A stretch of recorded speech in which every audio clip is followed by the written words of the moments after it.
A compilation album of unreleased materials by the Beatles faced strong objections from the surviving band members. Paul McCartney suggested the project should not be released, while George Harrison and John Lennon's estate called on the compilation to be scrapped entirely.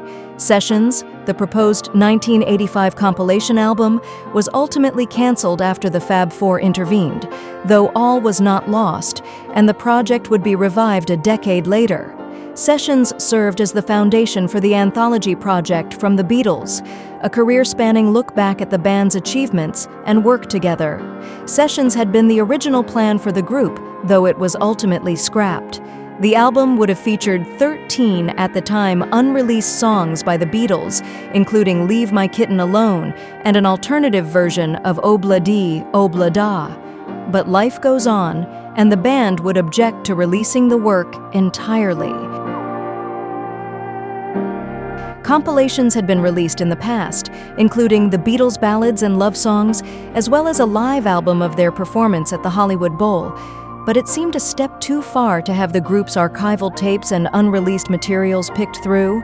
Fans seem glad the Sessions project was scrapped, especially since it led to a much more rewarding piece of work. A post to the r/Beatles subreddit saw fans share their thoughts on the canceled album. One person wrote, "It later turned into the Anthology project, with most of the stuff set for release on that album ending up on the Anthology 1 to 3 albums." Another added, "And those tracks were edited and didn't always sound so good, so why the hell did they use those Sessions mixes for the Anthology series? Particularly That Means a Lot sounds absolutely horrible, with some sort of warbling distortion in the left speaker, and the whole thing slathered with Dave Dexter Jr.-style echo.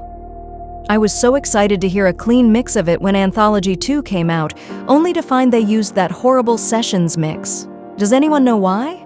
Or how such a trash mix was approved in the first place?" A third shared, "I got my hands on a bootleg copy years before Anthology, and it was just insanely cool to hear new Beatles material. I had never heard of Sessions back then, before the internet amounted to much. I wasn't part of any bootleg trading community, and the cool used record store was a good 25 miles away from the burbs to the city, but we went as much as we could." Others recalled the initial release process of the album and how quickly Sessions was bootlegged once the project was canceled. A listener wrote, "There was so much hype around this LP at the time, and many FM radio stations in the NYC metro area started playing Leave My Kitten Alone. Once the word got around that the project was canceled, the bootlegs started showing up all over the place. I bought mine at Beatlefest." Another added, "I had it on a cassette in the late 80s, many years before Anthology. While I'm happy we got 6 discs of Anthology, it actually had all of the complete, finished songs that have never been released."